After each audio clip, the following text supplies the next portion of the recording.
You are now listening to a podcast made in collaboration with the Copenhagen College Radio.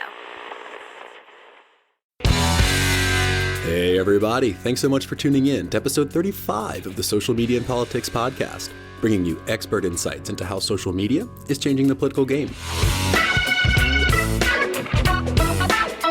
I'm your host, Michael Pacetta, political scientist at the University of Copenhagen.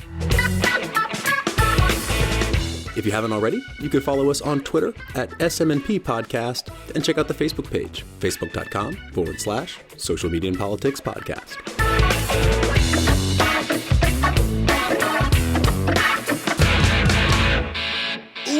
It feels great to be back behind the mic. Thank you all for tuning in. Today I'm going to be speaking with Sergei Samoilenko. He is a researcher at George Mason University and co-founder of the CARP Research Lab, which stands for Character Assassination and Reputation Politics, which are two concepts that apply to the realm of branding, marketing, PR, but also to the sphere of politics. So we discuss first what character assassination and reputation politics is, and then we get into the development and current state of the internet and social media in Russia, which is a super interesting case. And I really learned a lot in the interview, and I hope you do too. But before we cut to the interview, I want to thank everyone who took the time to fill out the audience survey. It's still running, so if you haven't already, please go do that. You can find it in the show notes or at socialmediaandpolitics.org. I took it myself this week, and it took me 4 minutes and 59 seconds. And you can skip through some of the questions if you don't feel like answering them. So again, thanks to everyone who did that. And special thanks to Tom Moylan, who works at the European Commission and took the time to write up a really nice review of the podcast. So that's also in the show notes and on the Facebook page.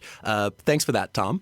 And lastly, also pinned up on the Facebook page is a short 90-second video that I did outlining some of the findings that my colleagues and I have found looking at Facebook comments in the 2016 Brexit referendum. And if you're interested in reading the full paper, just drop me a line. It should be published any day now, and I'm happy to send it over. All right, with the housekeeping cleared, let me turn it over to Sergei Samoilenko. He is a researcher at George Mason University and co-founder of the Character Assassination and Reputation Politics Research Lab. Sergei, thanks so much for taking the time out, and welcome to the Social Media and Politics podcast. Thank you, Michael. So let's start out by getting an intro into the concepts underpinning the CARP Lab. What exactly is character assassination, and what's its relationship to reputation management? Well, it's a great question. Thank you. We see character assassination as the deliberate destruction of individuals' reputation or credibility.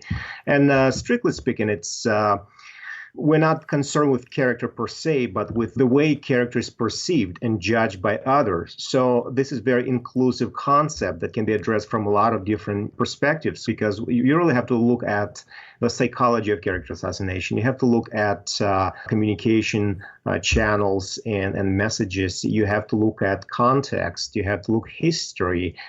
So therefore, we refer to character assassination as the actual process, for example, like a smear campaign, and the outcome of the process, the damaged reputation or, tarnished reputation in the public or public opinion. So therefore, I mean, it's such a complicated process that comes in many forms, different shapes and different methods that we address in our upcoming handbook that is will be published next year. Very cool. And kind of preceding that, the lab put out a nice report that was based on a conference earlier this year that was using these concepts as a lens to interpret recent political events. And there's some interesting points made in that report that I want to pick up on. And the first is the argument that the media environment is conducive to or even incentivizes personal attacks, uncivil debate, negativity more broadly. Can you unpack that argument a bit? What in the media landscape seems to make negativity a more attractive tone of communication? All right. Well, where do I start? So we really have to look at the whole scope of what we call mediatization issues, right? And if you look at some writings of people like Frank Esser, Jörg Matthias, you see that they actually laid it out pretty clearly because mediatization leads now to enhancement, adaptation, or even substitution of some of the political functions. And what we see right now, how mass media provides conducive environment for character attacks. Pretty much based on simplification of content, personalization, infotainment, favoring conflict, drama, negative representation of politics, and pretty much what we see right now, the personal traits of politicians or social actors become very important criteria for acceptance of issues and policies. And pretty much there are some other factors we can talk about in this relationship, like, for example, tyranny of speed over accuracy, where with the introduction of new media, you see that more and more media outlets pay more attention to the speed, and it's all conflicts. Like if you think about United Airlines overbooking scandal, it shows that how new ways of consumers complaints generate new cascade of coverage, and it brings more clickbaits from the public, and it kind of fits the whole business logic. I mean, because mass media profits from publications of materials featuring sensations and scandals. And I pretty much agree here with Evgeny Morozov, who said that, the problem is not fake news or negativity in the media, but how, digital environment and the digital market benefits and makes it profitable to produce more of like click-worthy stories. And that's what we have to look at. Yeah, it's an interesting blend of both the media trying to gain revenue, but also the kind of demand from consumers for that quick, controversial content that flows on social media, right? Yeah, because as we know, like, bad news, they always sell, and that's sometimes what people look at. But it really, in my opinion, it really impacts the whole, understanding of the standards of democracy, like in general, because, we see how a lot of negativity in the media really produces a lot of public cynicism. We look at apathy. We look at how people get more and more cynical about, the media, the politics, party system, election system. And it desensitizes the public, makes it easier for character attacks to become acceptable. And the more and more negative attacks you see in the media, the more people get actually, turned off. And although they like it, but, they have low respect for those agents who produce those negative attacks. Mm-hmm. And I want to ask about social media and the role that plays, because, I mean, obviously it's an extension. So if you're a politician and you run an attack ad in the media, then you can also reappropriate it on Facebook, on YouTube, what have you. But do you have any examples where social media, because of its particularities or its different affordances, where it's actually leveraged as a tool, whether that's mass retweets or botnets? I mean, is there anything particular to social media that helps aid these character attacks? Unfortunately, actually, there are more arguments where social media as a dispersive environment is very conducive to character assassination and smear campaigns. And I agree with our keynote. In our report, we feature Eric Desenhall, who is a Washington, D.C.-based crisis manager, who says, we have to look at social media in most crises per se as a problem, because this is the medium of dispersion. And like sometimes when you try to put out those crises or scandals, we'll look at something that helps us to contain the story, not to disperse it. And you can look how anonymity on social media really contributes to disseminating rumors, conspiracy theories. You can look at the recent Pizzagate scandal, where story just emerged in this echo chamber in this community, and then it became mainstream, and it really affected a young man who took the rifle and came to this pizza restaurant in Washington. We have to look how this social media environment makes it conducive. But can we use social media to manage reputation? Can we? Yes, of course, we can use social media to monitor the social media environment. It makes it easier for us to pretty much get alerted if something's going on. We can use it to respond to falsehoods. We can use it to respond to some as we call fake news or instances of misinformation. We can use social media to build groups that will spend time to educate the public. And especially it's very important for those complicated topics. Like, for example, if you look at climate change issue right now, we have a lot of good scientist colleagues who use social media to educate the public, who can provide some evidence, some facts But again, just like I said, because of the whole nature of social media to disseminate information rapidly, unfortunately, is more conducive and more favorable towards character assassination than for reputation management. Mm-hmm. Yeah, and there's a good example of using social media as a means to campaign for correcting the facts. And we have a nice example of that in episode 13 of this podcast when Donald Trump came out with his last night in Sweden comment and the official Twitter and Facebook accounts of Sweden.se used social media to correct some of the misinformation that's been going out there. Yes, exactly. You can respond if you are a good social media manager. You can easily respond and correct mistakes, but you really have to understand the 24/7 news cycle, and some people call it a Twitter cycle right now. You have to constantly monitor the media. You have to constantly, observe what's happening in the environment, and it's really hard because you really have to make it a constant job, full-time job.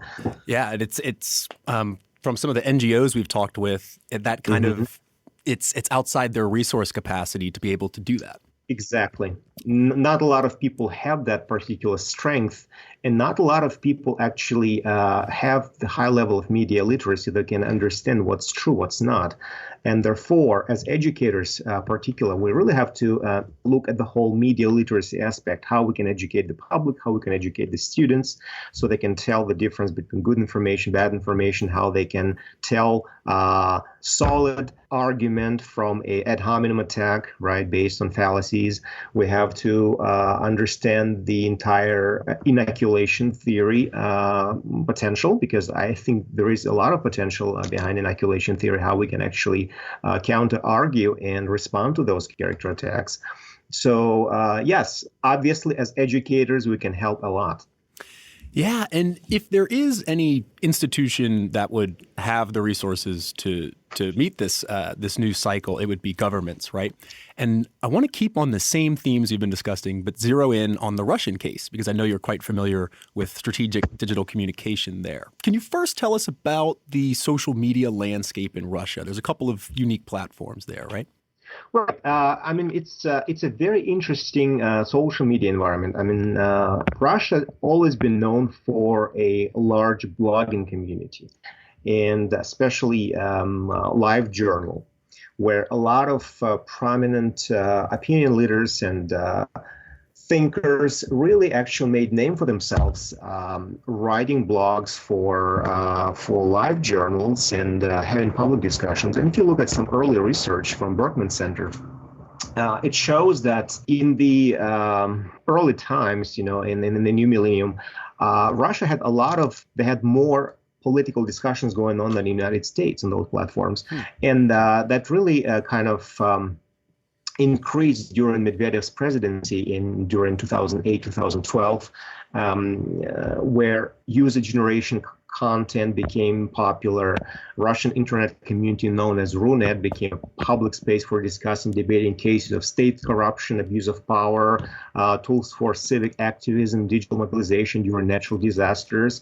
I have a chapter on Russian crisis communication, which talks about how social media was used during the 2010 Russian wildfires, 2012 Crimea floods, and some other cases. So in 2014, the MGI Connectedness Index ranked Russia first on the list of the most connected emerging markets. And it tells you something about this. But yeah, you're right. Russia also has one of the few countries that has some domestic social networking sites.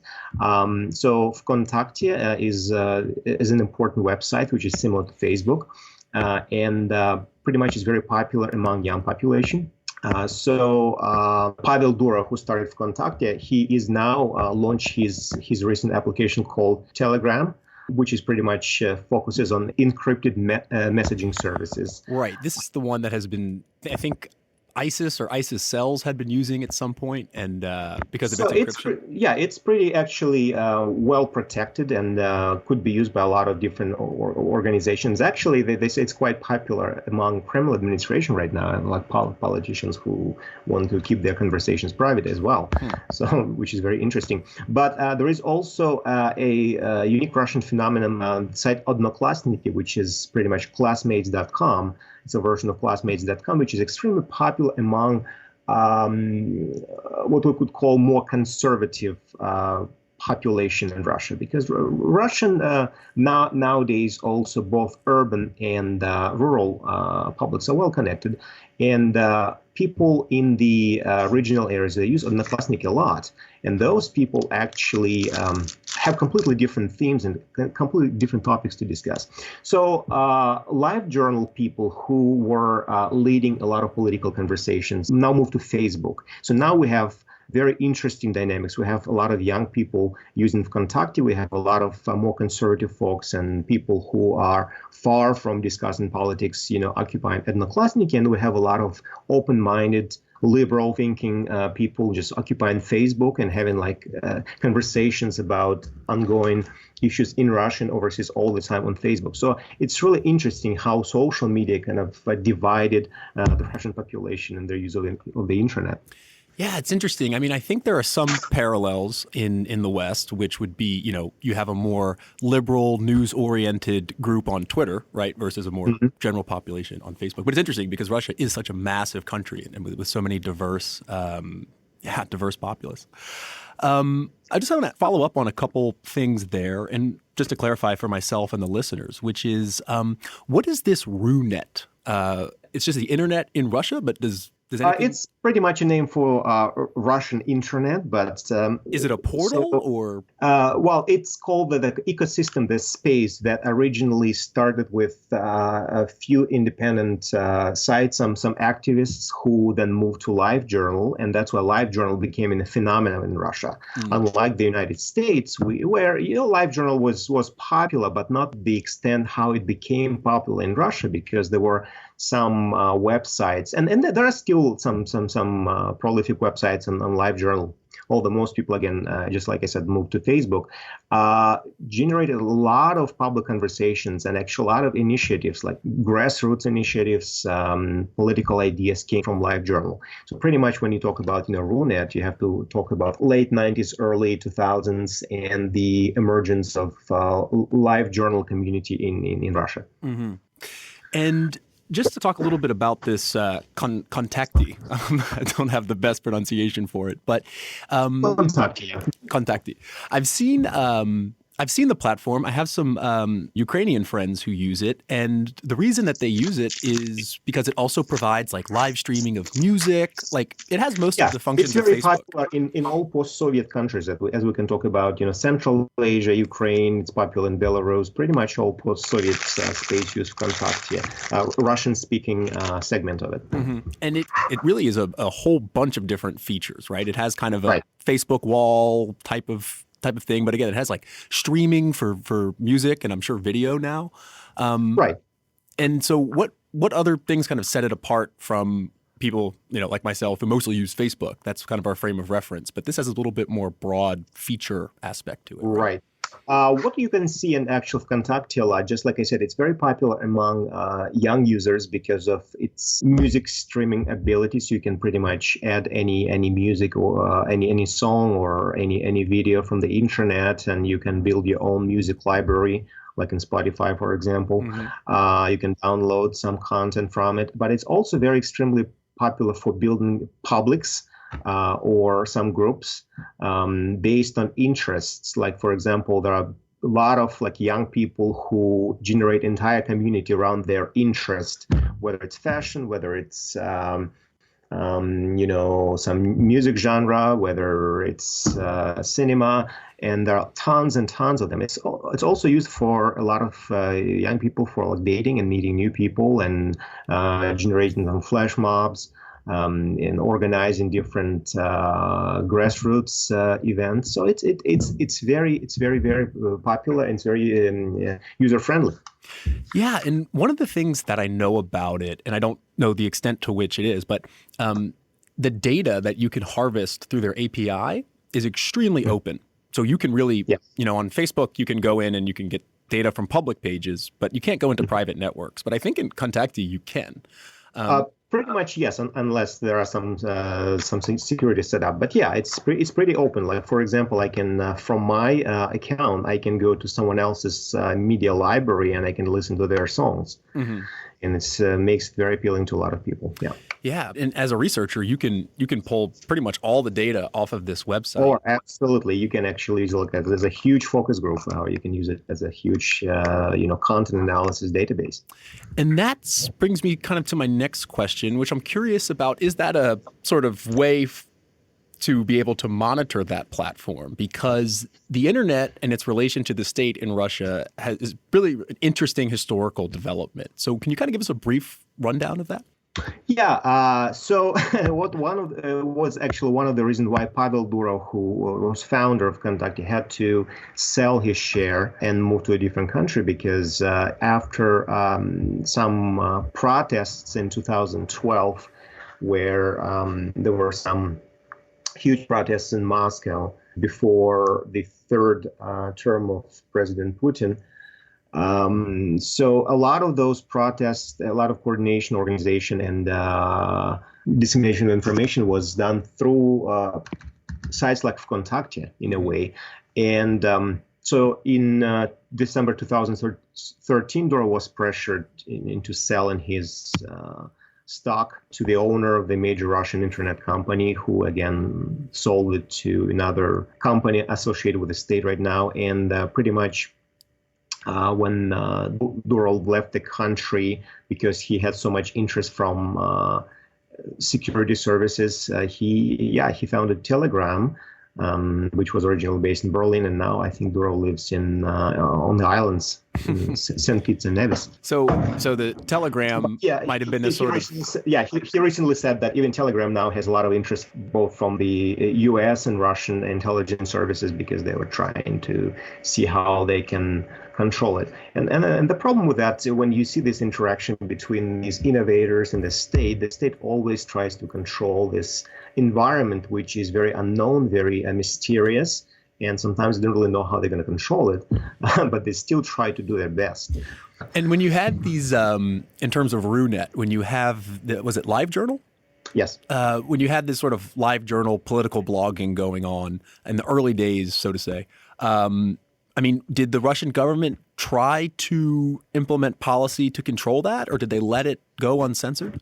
Well, thanks for asking. Actually, since Putin's return to presidency in May 2012, so the rise of user-generated content will kind of clash with a series of legal measures that impose more control and administrative pressure on internet media. Like, for example, some internet restrictions like a law known as bloggers law was enacted that said that internet bloggers who attract more than 3,000 daily visitors might register with a special inspection service. Huh. And the popular bloggers are now obligated to store their electronic communication with internet users for 6 months and then submit this information to the authorized state bodies upon request. So, so pretty much they assign the bloggers to the mass media now, according to their own statistics. But those statistics could be artificially generated by social bots, and we know that. And no bloggers are protected against that.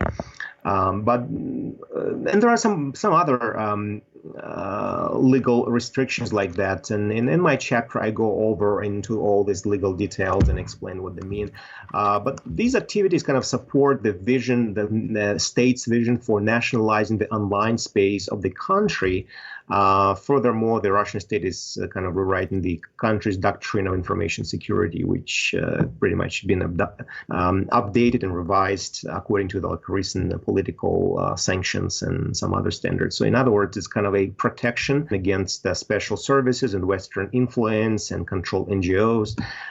So this kind of stuff. Mm-hmm. And pretty much even like the biggest Russian giant search engine called Yandex now fits the Russian government's strategic perspective, because when you try to search something on Yandex versus Google, sometimes you get completely different results sometimes. And so on the first page, you get a lot of pretty much information that is linked to either government sources or the information that is approved by those authorities.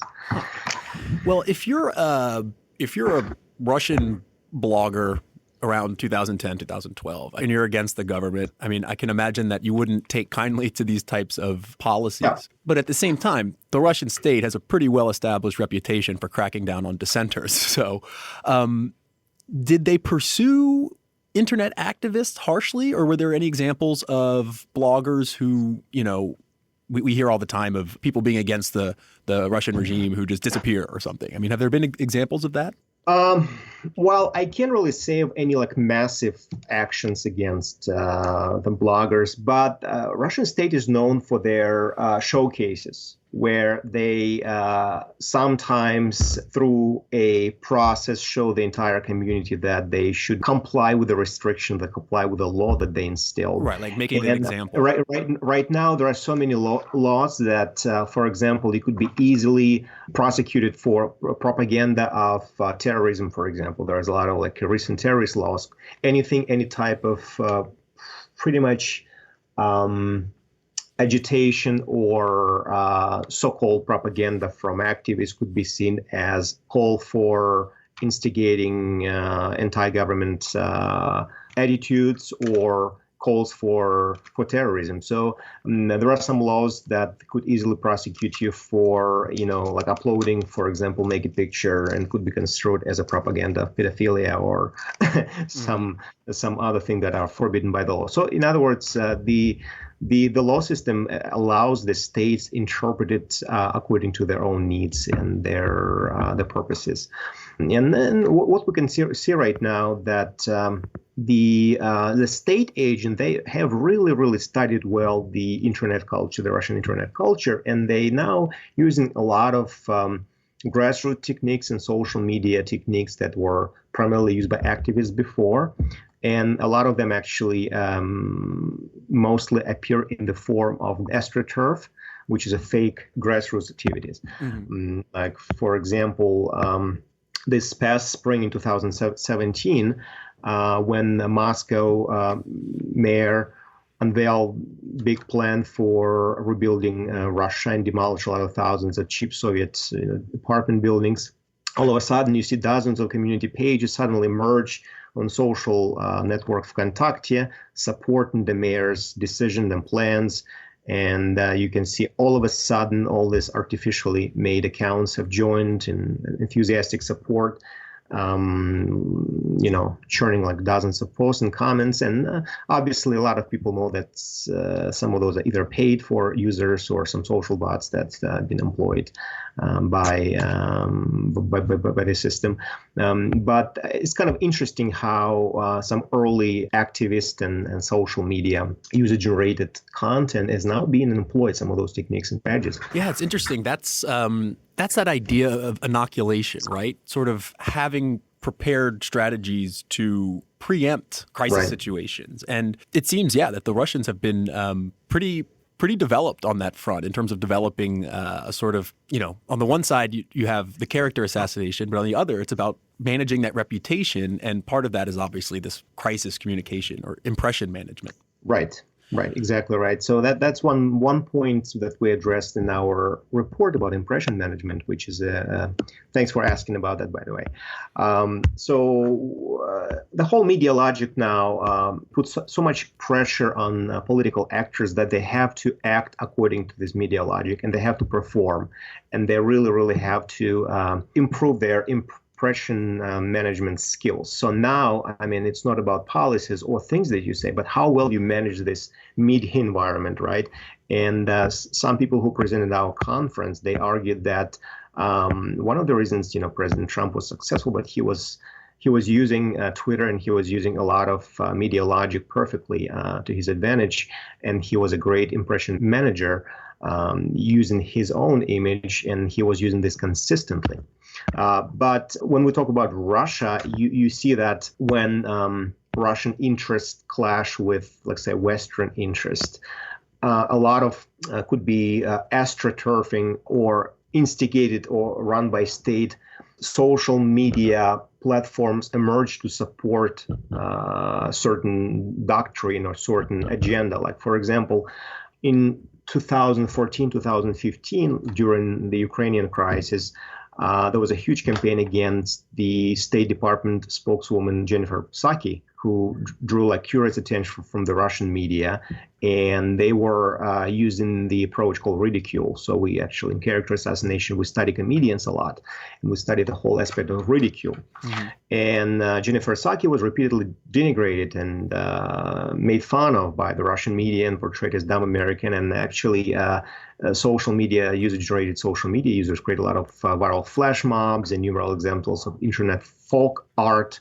ridiculing her, using Psaki as a shorthand for rating of stupidity and things like that. So you can see cases like that over and over again. In terms of internet folk art, does that include memes as well? Is that what you mean? Yes, exactly. Memes and photoshopped images that have very dispersive effect and really, fit well into the whole clickbait culture now. Mm-hmm.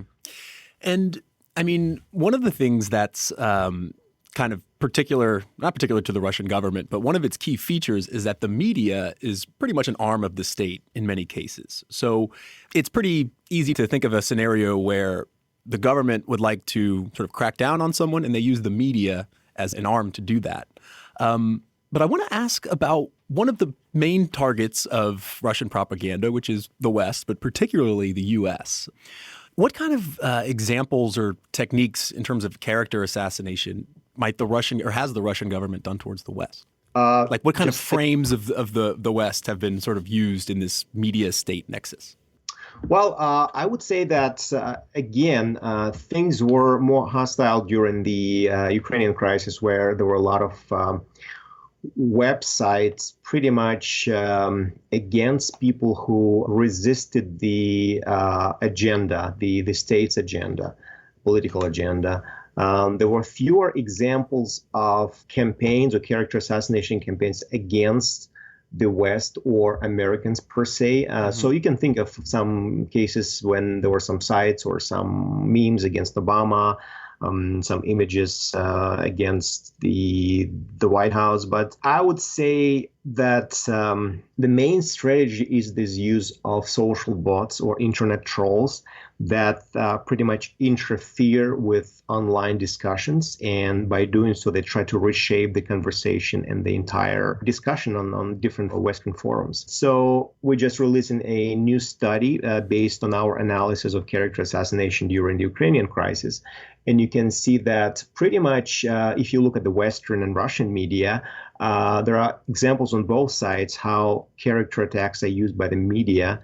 However, what we can say that if the American media mostly focused on Vladimir Putin as an embodiment of evil, and they demonize constantly through a lot of mainstream media and social media attempts, there was less of that was in the Russian media. They primarily were trying to target the Western style of living or the Western morals per se. In a way, their character assassination was not as personalized as a lot of Western attempts, which is very interesting. Mostly what they were targeting is those moral order of the Western society. Right. And how do you interpret that? That's kind of an interesting finding or trend, which is that, there's a lot of talk about personalization of the media and personalized attacks in the West, but the Russians seem to use media and social media for more of like a deeper ideological purpose, right? Whether it's nationalizing the country or promoting the official agenda, which is quite interesting, I think. I think it's overlooked. When you think character assassination, you think, personalized attacks, but the Russians seem to be doing it at a more corrosive level regarding the values of Western democracies. Well, I would just say that this is just different because, in the Russian case, what a lot of those campaigns were doing, they were trying to seize the moral ground, and they were trying to build this archetypal thinking where Western moral standards and Western political agenda was seen as something that is very foreign to the Russian ideals and how Russian nation should be operating.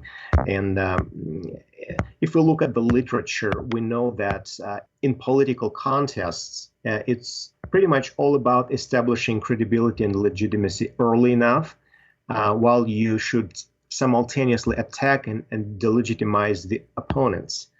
And it's about who seizes the moral ground first and who says that the competing ideology is wrong.